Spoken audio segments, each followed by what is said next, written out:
Everyone, Cream right here, and today I have Shana Flynn, who is a graduate from UCLA, who has now transferred to Arkansas. On with us today. Shana, how's it going? Good. How are you? Good, good. It's been a long time. Mm-hmm. Known you since what? Grade six? Since grade six all the way to grade eight, and then after high school, we separated. Mm-hmm. So, you've been on your own journey. You went to high school at Mayfield, and then obviously you were on a mission to go over to the States. But, let's track back to grade nine with school and soccer. Can you just, share your journey? I think it started a little bit before grade nine. I remember middle school, it was like grade eight maybe. I was like missing a bunch of school because I had my first national team camp when I was 13. First CONCACAF at 14. So that whole youth national team journey kind of started pretty early. But yeah, by the time I got to high school, I was with the 17s, the under 17s. I was like barely at school, to be honest. High school was like a blur because I was traveling so often, but it was fun. I had a little bit of a different experience being in an arts program, which is interesting. But yeah, I was traveling a lot. I got in with the 20s when I was 15. I had just turned 15. I had my first under 20 um, tournament. So yeah, I've been in the 17s, 20s. That was all before grade 11 when I got injured, and then I was out for a bit. But yeah, Yeah, and this is all with the Canadian women's team, right? yeah, So, the Canadian youth national teams. got it. That's an amazing accomplishment in itself. But you said you started playing with them at the age of 14. Yeah, so I had my first camp in Toronto when I was 13, and then our first like tournament was the under 15s in Cayman Islands when I was 14. Got it. So can you just share with us like how you got into the door with playing with them? Well, there's this Rex program going on at the time. I think they still have the Rex actually, but it was relatively new. Like I was in the first kind of cycle for that program. So basically, they took who they thought was like the best players in Ontario at the time, and they created a junior and senior Rex program. Um, and is at the OSA. We would go there, have like film for an hour, weights, and then training every day. So it was really good. I think that's honestly when I got the best was within that time frame because I was training with like all the best in Ontario. So I was there. Honestly, I don't remember exactly when that started. I want to say I was in the Rex program for about a year. And then all the provinces, well, not all of them, but most of the provinces had their own Rex program. So the national team was like kind of scouting from those. So I think that's where I got recruited from. And then I got into my first camp from there. Got it. And then, can you just talk to us a little bit about the differences between, playing with your national team and then, instead of playing with your rec team or playing in school? Yeah. So with the national team, it's a little bit different because um, every camp is almost a different group of players. Like it's constantly changing. So you get to play with a lot of different players, but the downside of that is, each camp is kind of starting from not square one, but you kind of have to rebuild that chemistry each time you're in. And because it's with players from all around the country, we would have camps, I think, like every few months. So, it's hard to have that chemistry with players that you only see a few times a year. But it was definitely a cool experience. Like being at camps, you're there for, I think, like 11 days or so, and you're just like with your team the whole time. So it's fun. You're playing with the best in the country, but it is a little bit harder to develop that team chemistry just because like the roster is always changing, um, and you don't get to train as often. But it did make it more competitive. Yeah. Like the roster changing all the time. It's like you got to make that next cut. So it was Mm, always good soccer, always super competitive. nice. What advice would you give to young players that are coming up that want to, be in the position that you're in to get into there? That's the tricky question. I would say two things. One, it's like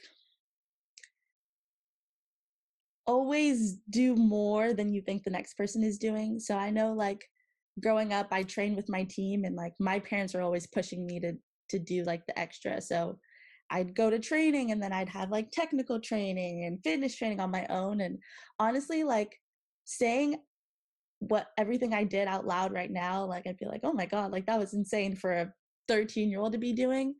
But honestly, I think that's where got what got me to where I was. Is like I was always doing the extra, and because my parents made it seem so normal at the time, like I didn't even realize it was that much more.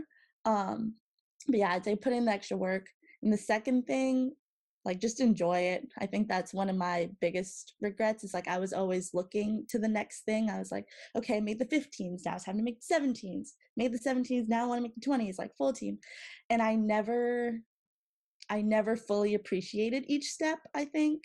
Um, Mhm. and now that like, I just finished at UCLA, I'm doing my master's right now. I'm like, God, like it flew by. Even my parents were like I wish we enjoyed like the earlier stages while you were actually doing it. So I'd say, yeah, those two things. But that having that mindset is pretty special, right? Of having that focus of always wanting to reach that next level and always wanting to get better. So, where would you say that came from, and how do you keep that mindset? Honestly, I'm not sure. I'd say probably my parents. They definitely pushed me from a young age, in like all aspects, like not just soccer. I remember I was doing like track, swimming, basketball, soccer all at once. It was like double a days, 5 days a week, and I just was like, Wow, okay, yeah, this is something I'm doing. But they definitely pushed me. Even like in school, my last two offers that I was deciding between was UCLA and Harvard. So like both super academic schools, and they like I if I got a B, it was the end of the world. Like they just kept that standard in like yeah, all aspects. So I think it definitely came from my parents. Where they got it from, I'm not sure, but that's where I did. So for sure. Yeah, I definitely remember like your mom. I definitely remember that high standard was definitely there, 100%. mhm. And congratulations on graduating from UCLA. That's Thank again you. huge. And you mentioned you said you had an offer from Harvard. Yeah, so Ivy Leagues don't give out academic scholarships, but they were interested, and they were my last two choices. I was deciding between the two, but my 14-year-old self was like, yeah, like I want to go to UCLA. My friends were like, are you sure? Like it's Harvard. And I was like, yeah, I'm sure. But obviously both really good schools, so I think I would have been good either way. Facts. I actually just want to drop this in here. I've interviewed one person, Oliver White from Harvard, and anytime I hear, UCLA or Harvard, I get super excited because, they're just top-notch schools, right? Everyone wants to be there. So that, again, that's amazing in itself. And you come from Canada, right? From the GTA. So you went all the way over to the States. So what was what kind of grades do you need in order to get and what's the criteria in order to get into the school? Is my question. Um, so for UCLA and Harvard, I in high school, my parents at like a 90 average was the goal. I think I got like 180 in bio, and I went to my guidance counselor and like cried. So it was just upholding like that A average. And then I took my SAT a couple times. I think Mm, I got a 1380 on my SAT, but I studied for a while for that one. So I'm not sure what the current standards are, but that's kind of where I was at, going into university. you mentioned you did your SATs more than one time. That's allowed? Like, Yeah, you can take it as many times as you want. I just took it a couple times because I was taking it pretty early, just because the recruiting process for women's soccer starts so early. So I took it for the first time, I want to say in 10th grade, and like there's 10th grade material on that mm, test. So I took it again at the end of the year just to see like, if I did any better. mm. You know what I'm just taking in right now too. I want to put this on the record. Like I remember from Cliff, you're like obviously very disciplined and focused. I remember from Cliff, and then like in high school, I didn't really see you like anywhere. So and again, I knew you were like focused and doing your thing. So I knew like seeing where you got to now, I always knew you were going to do that because of what you were doing before. But Thank now, me looking back and being older and having more experience and understanding how things work, it's very strategic. So you said you took the test in grade 10, correct? you. Hmm. So your parents, so there has to be some structure from parents to have plans for their children to at least have an idea of where they want them to go because you took your SAT, or at least to know that you want your child to go to school in the States. So you Yeah. took your SAT in grade 10. Mhm. Got it. Okay. I just want to put this on the record just to have it there, Mhm. for Yeah, sure. 'cause by then I was like, I think I went to a showcase in ninth grade, so like the recruiting process was kind of started then. So from that point, I knew I wanted to go to the States. I didn't know exactly where yet, but my dad like loved the whole process, like made a spreadsheet of all the schools and like ranked them. Like he was super into it. So yeah, they definitely planned a lot for me. Nice. That's good. That's really good. So, let's talk a little bit more into the present. You went from the GTA to the UCLA, just talk about your first year a little bit. Share a little bit about that. Yeah, so I went into school on my second ACL, which is a little bit tough. So I actually redshirted my freshman year, but the whole transition from like home to school actually wasn't as bad as I thought it was gonna be. Mm. Uh, it's funny, I'll like joke with my family because I have younger siblings, and they're like, "You really picked like the farthest school from us." Is literally on the opposite side of the continent, but it wasn't too hard. Like I called them all the time, and my recruiting class is like very very close. So a few of us were injured, so we spent like long hours in the rehab room, so we got super close. But yeah, it was good. I mean, living in LA, it's nice. Like you can't complain about much. The campus is beautiful. Yeah, it was a pretty easy transition. And then because I wasn't playing at the time, like I wasn't kind of thrown into that new environment, soccer wise. So it was a little bit easier to kind of adjust when I got there. Got it. Injuries are obviously a part of the game, which sucks. But Mm. how have you've been able to bounce back countless times? Like, how do you do it? It's been tough. I'm not gonna lie to you. It's been tough. I've done both my ACLs, both my menisci. So it has been hard, but I was talking to my mom about it the other day. I was like, you don't really think much about it. Like it's not like, like can I do this? Like you just do it. Like Hmm. so that's kind of been my mindset going into things. Like stuff happens. It's just like I try not to dwell on what has happened to me. It's just like, all right, what now? Like what do we do next? And I find that's really helped me like get through all of those because in ACL, like it's a long process, like 9 months or so. Um, but I would just try to focus on like the little wins, like, all right, I get to walk this week, and then next week I get to do this. So it's like focusing on the little milestones definitely helped. But yeah, I'm not gonna lie, it was rough. Yeah, don't worry. I know those ones. Um, you mentioned that you've had to balance school and soccer a lot, hmm and you mentioned that you've traveled a lot during those times as well. So, like, how do you keep a balance? Um, it's interesting because now with COVID, everything's online. I feel like I've already had a little bit of experience online, especially in high school. Like my all my teachers were super understanding, but a lot of it did have to be like online. Like they'd send me stuff, and it's a lot of kind of teaching yourself at that point. But we'd have like people at camp to proctor exams and stuff. So everyone was super so word accommodating and super supportive. So it wasn't too hard in high school, and then in college, like you have so much support staff helping you with that stuff. So um, it's a pretty smooth process. Got it. And in high school, did you have like a tutor or anything like to keep that 90 plus, or was that all just you and just Yeah, no, I didn't have a tutor. I just like it was just school and soccer. Like I'd go to school, come home, sometimes do my homework on the way to practice, get home from practice, go to sleep, do it again the next day. So no tutor, just long hours, I guess. the grind is real? So, can you share with us like what you're studying right now and why you chose it? Yeah, so I'm currently doing my master's in operations management. It's basically like a business engineering type program. I got my undergrad in psychology at UCLA, so it's a little bit unrelated to that, which I think is kind of funny, but it's an online program. at Arkansas. Honestly, I right now my main focus was soccer because I had my time at UCLA, but I still have 2 years of eligibility that I wanted to like just zone in on soccer mainly. So it's Mm. nice that it's an online program. It allows my schedule to be a lot more flexible. Um, and it's relatively interesting. Like it's about like how to run a business, which is super cool. But yeah, it was definitely a program that I knew like would allow me to excel on the field right now, which is my main focus. Nice. Yeah, when you mentioned that, I got super excited because we'll talk about that after. But yeah, that's exciting.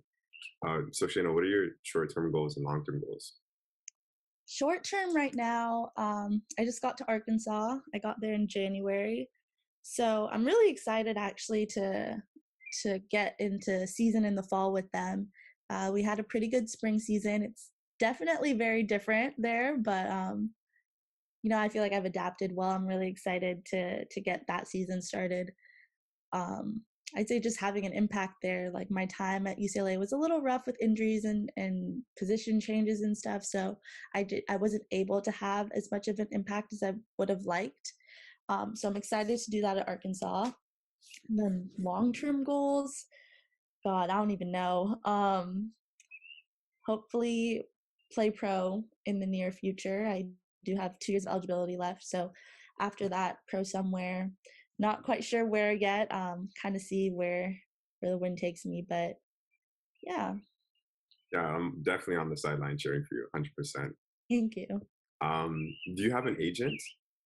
I don't, not yet. Honestly, just focusing on NCAA for now, and then after that, I the agent and I'll situate all that stuff when it comes. But just tuned in for this fall, this season that's coming up. Got it. There's two questions I had, but we'll just go with the last one for now. If the other one comes back to me, Okay. what, what's your most memorable soccer moment? And you can Hmm, add in a favorite school moment too if you want. that's a tough one. Okay, I'll do the school one first. We won back to back Pac-12 championships, and both were special, but I think the second one was even more special. It was like my senior year, like everybody rushed onto the field. My family was there when we got our rings and stuff, or not our rings, our like hat, the banner. So I'd say that was probably my most special moment at UCLA, just because like got to celebrate it with my team, back-to-back champs, my family's there. So that was probably like one of my happiest moments on the field at UCLA. With Canada, God, there's so many. I'd say my first 20s camp, it was in Honduras, and I was 15 at an under 20. Like I was terrified. Um, and going into that camp, my coach had called me and he was like, "Look, like you probably won't get that many minutes." Because I'm a 15-year-old at a 20s camp. Like he's like, "You just made the team. Like you're not gonna play that much." Um, and then our second game there, I started, and I think like seeing my name on that starting lineup, I was like, "Oh my god!" Like that was kind of surreal and exciting. So just I think starting that first game at the 20s level was one of my more memorable moments. I was super proud of myself. So Nice. I'm just thinking, and I didn't ask you any on the field questions. Do oh, you have time to tap into that, or yeah, go ahead. okay, cool. So, to tap into like just on the field, what position do you play? God, I've played everywhere. So for Canada, I usually played a 7 or 11. Growing up, I usually played a 9, which is funny. So I was in the front line like my whole youth career. Um, then at UCLA, they actually converted me to an outside back at first. I even played a little bit of center back there. Um, No, center yeah, back? No way. yep. You get like you can't even imagine it. I Were was you, everywhere. were you good at center back? Or did you Honestly, like?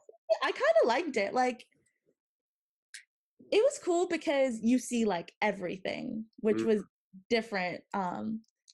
But I like spraying the ball around the back, like pinging some balls, and it was actually fun. wouldn't stay there, but it was a cool experience. And now at Arkansas, I'm at attacking mid, which has been really fun. So I've literally been everywhere. Yeah, I know you at the attacking position or on the wing, but center back, I Yeah. don't know. And I've tried center back too, and nah. Yeah, it was a good experience. Wouldn't stay back there. I'm not a huge fan of anything in the air. So that yeah, I can't see that lasting. But it was fun to try for a bit. Got it. What advice would you give to players that play in this playing that attacking midfielder position? Just be eager for the ball. I think that's been the most fun part about fun part about playing attacking mid right now. It's like you kind of get to run the show. It's like you get on the ball, create attacking chances. Like you're in the middle of the field, so Mm, you kind of dictate what's going on. And I think that was like probably the only thing I didn't like about playing out wide was like there's some games where you don't touch the ball for like a good 5 minutes and like mm. there's not that much you can do about it because you're out there on the wing. But I like attacking mid because I'm on the ball more. It's a lot more fun for me. So Way more active. hmm Um, I'll ask this last one. What's the biggest crowd that you've played in front of? Because I'm pretty sure you've played in front of some big ones. honestly, I'm not sure. I'm not sure. Um, Or do you I have a don't know. game in memory that like the crowd was like, you know how we say there's this 12th person, the fans are the 12th people on the pitch because Mhm. Honestly, when I'm on the field, I kind of zone it out. I'm not gonna lie to you, yeah. but there's been a few games at UCLA where like the crowd gets super into it. Like when we would play USC, it's our rival school. A lot of people would show up, and it was like it was never a boring game. So I'd say maybe one of those games, but honestly, I don't notice that much. Hmm. What's happened to that last thing? Zoning out and probably being in flows attached. Um, how do you zone out? Do you even know how it happens, or do you just start playing and it just happens? It's been so consistent that you don't even notice now.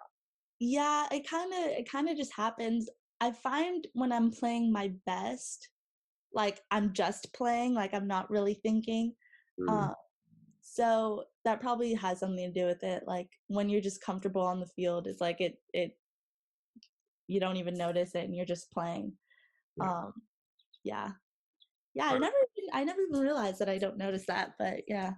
it's a serious thing because I mean, as long as you're still playing, like you're always in that mind frame. But like currently, I haven't been playing that much, so I've noticed that it's definitely something that you tap into when you're in a habit state or a flow state. hmm It's a good state though. It's nice. It's like muscle memory almost, so just I, playing. I'd say it's like a. I'd say it's bliss. Yeah, that's how I put it. It's a But good way. leading towards the last 10 questions, they're speed questions. So Okay. you gotta answer them fast, Shana. All right. Okay, cool. All right, so who's your favorite? Actually, sorry, I want to ask you one. Say, talk about one last thing with you. Um, we know the women's game is growing. Not here in Canada yet. Hopefully soon. Hopefully, we just need the funding. But in the United States, in Europe, obviously, but in the United States, which is close by to us, the women's game is growing. What are your thoughts on that? Honestly, like a couple of my past coaches have kind of touched on this. But I'd like to see the game in Canada grow more. Like I know some players I've played with in for the national team, like they're staying in the States because we're all there for school. And there's this like stigma that and it's probably true right now that the soccer in the States is better at the moment. So a lot of players are like in their off season staying over there to play. But I'd like to see, it grow a little bit more at home. Like I came home, I'm playing in League One right now, and like it's competitive, but it definitely has a long way to go. I'd like to see a little bit more of a focus put on that because our women's team's killing it. They're like I think third in the country right now. Like they're doing really really well. So it'd be nice to see that translate into like professional leagues here at home too. So yeah. Yeah, I agree. And they just won the Olympics too, right? Last year. Mhm. Yep. like won the Olympics, and then I believe they have 2 bronze medals in the Olympics as well. So like they're killing it. Um, so it'd be nice to see a little bit more of a focus put on, women's soccer in Canada. Facts. I agree with you 100%. And the thing is that I remember listening to like the Canadian podcast. Is that it's just the funding, like getting the funding from investors. It's not there yet, but hopefully soon. Like, I mean, it's crazy because they just won the Olympics too, right? Which was a huge impact. Hmm. They were even having problems with like having jerseys for selling Sinclair jerseys and stuff like that. It's crazy, but It's horrible. I guess because of COVID too, right? Logistics and stuff. But um, some exciting stuff going in the States though. Hmm. Yep. With the NWSL, and they got a bunch of leagues going on there. So yeah. Yeah, 100%. All right, so we'll go into the last 10 questions. Who's your favorite team? Hmm. Growing up, me and my dad would always watch Chelsea. Chelsea favorite. Yeah. Yeah. I'm a Liverpool guy. That's why. Yeah. No. Blue versus red. Who's your favorite player on the women's side and men's side? Hmm. That's a good question. On the men's side, I want to say Messi because it's been my life, all my life, Messi. The Messi Ronaldo debate. So I'll just go with him. On the women's side, I've always been a fan of how Tobin Heath plays. And is she from? Where's she from? She's American, but she's a little finessey, so I like that. But yeah. Do you watch women's soccer on TV or Not anything? as much as I should, I'll admit, but I do. I'll watch a lot of the NWSL now just because like there's players playing in there that I've been teammates with, so it's fun to see them like killing it at that level. But yeah, not as much as I should be. What are your favorite cleats? Definitely Nikes. I liked the Hypervenoms, but they stopped making them, so I'm not sure. I was also a fan of the Mercurials, something with like a slim, light cleat, but definitely Nike. For sure. Favorite food? Oxtail? You said oxtail? Yeah, I don't get to eat it that much because I'm never home, so definitely. It's only good at home or at family too, so. Yeah, and like Yes. you're not gonna find any Jamaican places in the States. So Really? yeah, there's one in LA, but it's not like home. It wasn't hitting. No, not quite. Favorite artist musically? I'm a huge fan of Roddy Ricch, but lately he's been a little disappointing, so I'm not sure. But I do like old Roddy. Yeah, for sure. He's fine. What's your favorite track by him? I'll add that one on. Rich Forever, but it's not on Spotify or Apple Music. It's only on SoundCloud. He took it off. I'm not gonna ask you Messi or Ronaldo because you answered that, but you don't play FIFA? I don't know. Those games frustrate me because I don't know how to do what like I see on the screen, so it makes me mad. Would you rather score 2 goals in a game or 1 goal and 1 assist? I've been a forward my whole life. I want to say 2 goals. I feel like, as a forward, it was like your job's to score. Like more goals, the better. So I'd probably say 2 goals. Sure. Would you rather score a free kick or PK last minute goal? I love PKs. I'm gonna go with PK. And the last one, if you were a coach and you were able to sub in any player in history to win a game for you, who would it be? Ronaldinho. Hey, the Brazilian. Yep. He's just like insane on the ball. I don't think there's been anybody quite like him in history. That's a fact. And you like the tricks. You like the skill. I do. I like the finesse, but he's on another level. Yeah. I don't know. The Brazilians are on something for sure. Yeah. He'd be my pick. For sure. Shana, before we go, I just want to thank you for taking the time for joining us on the One Soccer Nation podcast today. No problem.